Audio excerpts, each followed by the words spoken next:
Ustadz Tony menanyakan, Yesus itu Islam, kenapa berani bilang Islam? Karena dia tidak pernah menebus dosa manusia, tidak pernah.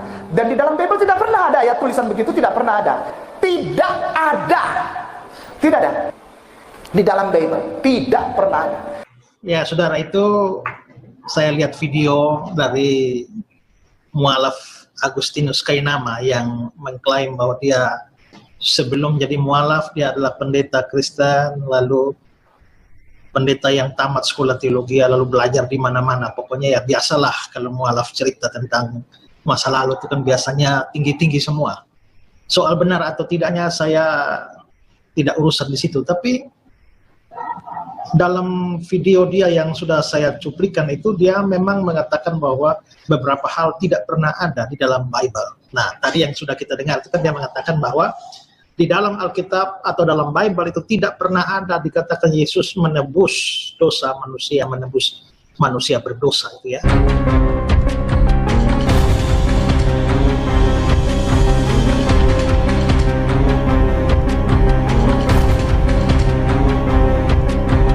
Assalamualaikum warahmatullahi wabarakatuh.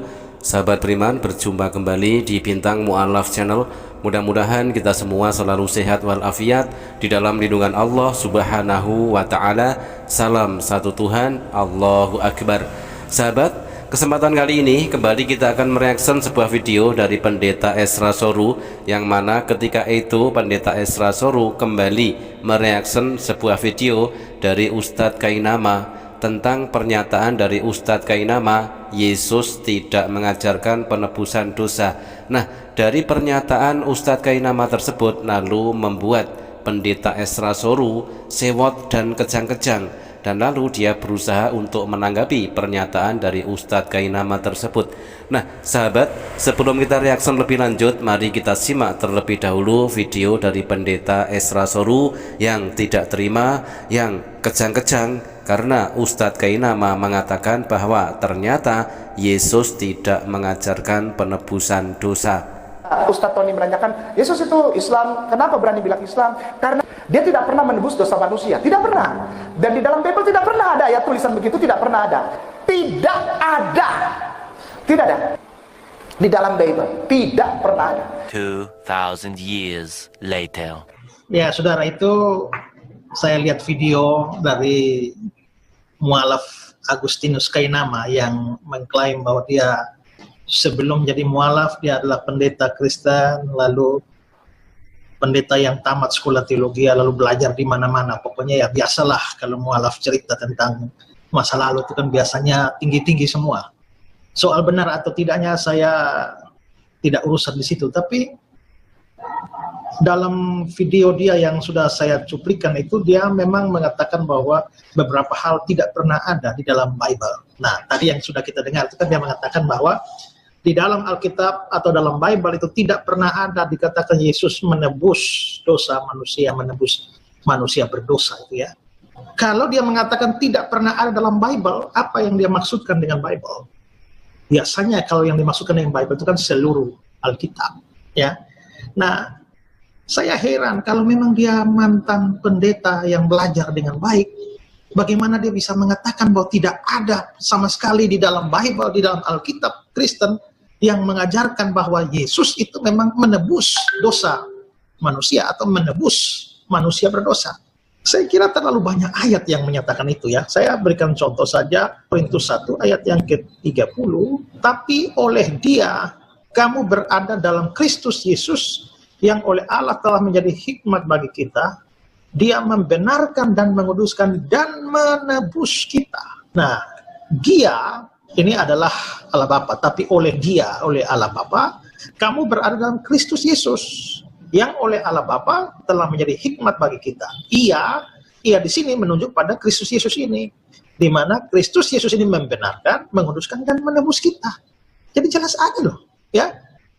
Selain itu ada juga di Galatia pasal yang ketiga ayat yang ke-13. Kristus Yesus telah menebus kita dari kutuk hukum Taurat. Jelas, eksplisit. Telah menebus kita. Lalu Galatia 4 ayat yang ke-5. Ia diutus, ia ini di siapa? Menunjuk pada siapa? Ya, ayat sebelumnya. Tapi setelah genap waktunya maka Allah mengutus anaknya, Tuhan Yesus, yang lahir dari seorang perempuan dan takluk kepada hukum Taurat. Ia ini bicara tentang anaknya Yesus. Ia diutus untuk menebus mereka. Jadi jelas bahwa menebus itu ada. Lalu surat Ibrani, ya, pasal yang ke-9 ayat yang ke-15. Karena itu ia adalah pengantara dari satu perjanjian baru. Iya, di sini kalau kita lihat ayat sebelumnya, betapa lebihnya darah Kristus. Jadi ini bicara Kristus.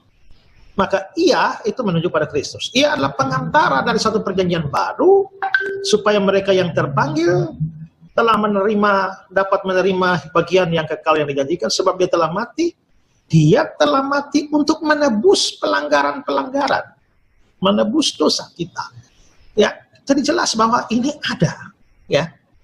Jadi kalau si mantan pendeta ini mengatakan bahwa tidak ada di dalam Bible, saya heran ya, maksudnya kalau betul pendeta ini masa nggak tahu ayat.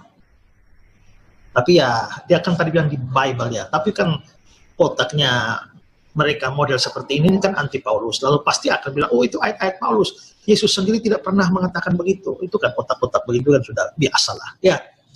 Ya teman-teman, itulah tadi ya tanggapan dari Pendeta Esra Soru menanggapi pernyataan Ustadz Kainama yang mengatakan bahwa ternyata Yesus tidak mengajarkan penebusan dosa. Apapun itu kita hargai ya, karena dia, Pendeta Esra Soru, juga mengutip ayat-ayat di dalam Biblenya sendiri. Dan komparasinya kita akan tampilkan juga ayat-ayat dari Bible kepunyaan Pendeta Esra Soru. Benarkah Yesus mengajarkan penebusan dosa?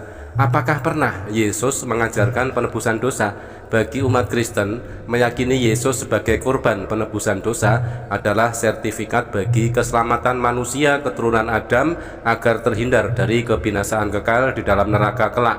Meyakini Yesus sebagai korban penebusan dosa adalah satu paket dengan meyakini Yesus telah menyerahkan nyawanya dan mati di tiang salib. Hanya dengan keyakinan semacam itulah yang akan menjadikan Yesus sebagai juru selamat bagi mereka.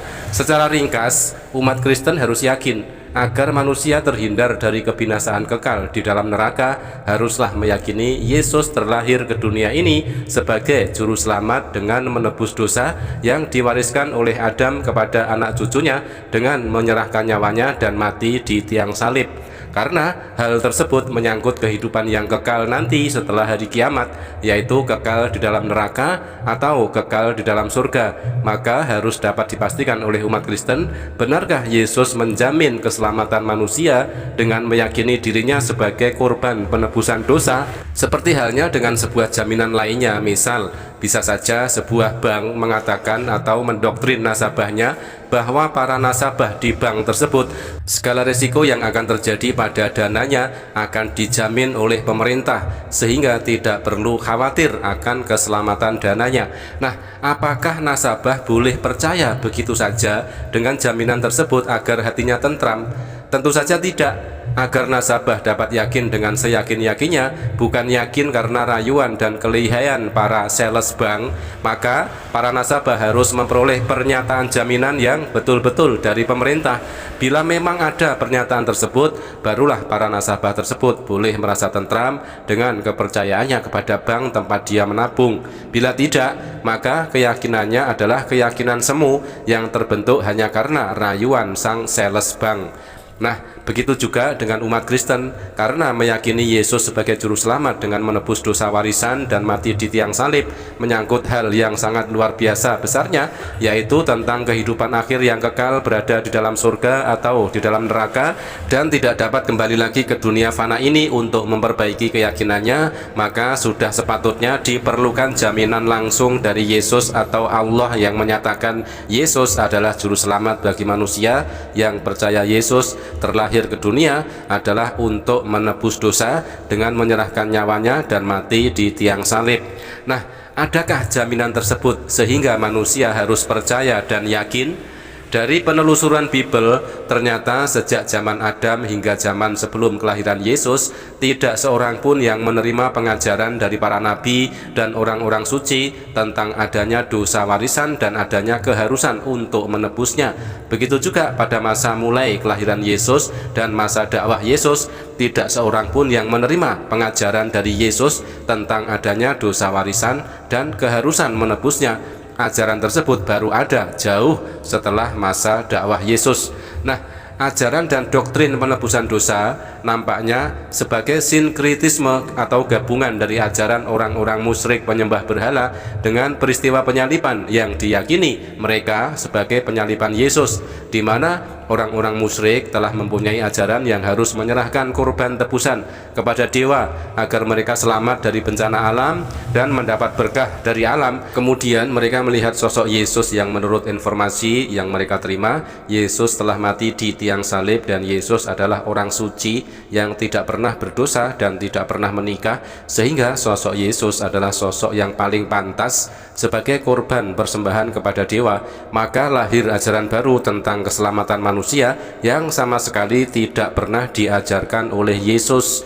Maka tidak heran bila hari Natal umat Kristen justru tepat pada hari kelahiran Dewa Matahari dan jauh dengan tanggal kelahiran Yesus. Selanjutnya, bagaimanakah keselamatan menurut Yesus? Sebelum masa dakwah Yesus, yaitu yang oleh orang-orang Kristen disebut sebagai zaman Taurat, orang-orang zaman Taurat mengenal ajaran keselamatan adalah dengan mempercayai Allah sebagai Tuhan satu-satunya, sebagai juru selamat satu-satunya, dan sebagai penebus satu-satunya. Tertulis di dalam Yesaya 45 nomor 21, bukankah aku Tuhan, tidak ada yang lain, tidak ada Allah selain daripadaku, Allah yang adil dan juru selamat, tidak ada yang lain kecuali aku. Yesaya 49 nomor 26, supaya seluruh umat manusia mengetahui bahwa aku Tuhan adalah juru selamatmu dan penebusmu yang maha kuat, Allah Yakub. Hosea 13 nomor 4, tetapi aku adalah Tuhan Allahmu sejak di tanah Mesir, engkau tidak mengenal Allah kecuali aku dan tidak ada juru selamat selain dari aku. Mereka sama sekali tidak pernah diajarkan tentang penebusan dosa Adam untuk memperoleh keselamatan, dan sama sekali tidak pernah diajarkan tentang adanya dosa warisan yang pernah dilakukan oleh Adam. Satu-satunya jalan keselamatan adalah dengan meyakini bahwa Allah adalah Tuhan satu-satunya, juru selamat satu-satunya, dan sebagai penebus dosa satu-satunya, atau sebagai Tuhan yang maha pengampun satu-satunya. Mereka juga diajarkan bahwa dosa tidak diwariskan anak keturunannya, dan mereka diajarkan bahwa untuk menebus itu semua mereka harus bertobat. Yehezkiel 18 nomor 20, orang yang berbuat dosa itu yang harus mati. Anak tidak akan turut menanggung kesalahan ayahnya, dan ayah tidak akan turut menanggung kesalahan anaknya. Orang benar akan menerima berkat kebenarannya, dan kefasikan orang fasik akan tertanggung atasnya. Yehezkiel 18 nomor 21, tetapi jikalau orang fasik bertobat dari segala dosa yang dilakukannya dan berpegang pada segala ketetapanku serta melakukan keadilan dan kebenaran, ia pasti hidup, ia tidak akan mati. Yehezkiel 18 nomor 22, segala durhaka yang dibuatnya tidak akan diingat-ingat lagi terhadap dia, ia akan hidup karena kebenaran yang dilakukannya.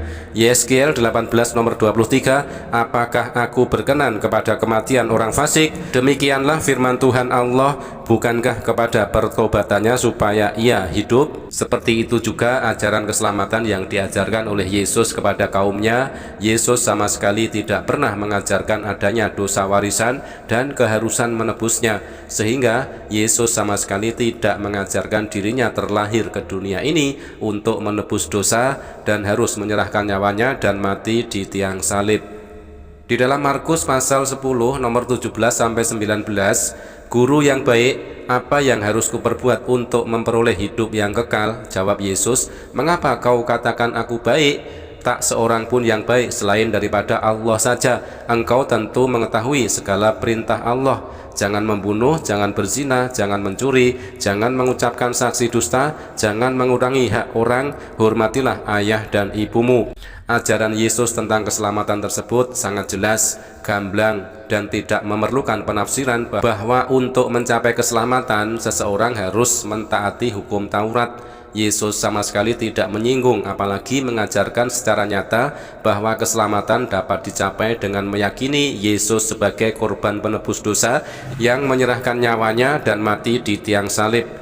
Di dalam Yohanes 17 nomor 3 dikisahkan bahwa untuk memperoleh hidup yang kekal di dalam surga, seseorang harus mengimani Allah sebagai satu-satunya Tuhan yang benar dan mengimani Yesus sebagai utusannya. Juga tidak disinggung sedikitpun harus meyakini Yesus terlahir sebagai penebus dosa dan juga adanya dosa warisan. Begitupun juga dalam Bible karangan yang lain. Nah, demikian sahabat, berbusa-busa mulut pendeta Esra Soru menjajakan dogma bahwa Yesus adalah juru selamat, Yesus mengajarkan penebusan dosa, tetapi di ayat yang lain bertebaran ternyata Yesus tidak mengajarkan penebusan dosa. Terima kasih sahabat, mudah-mudahan bermanfaat.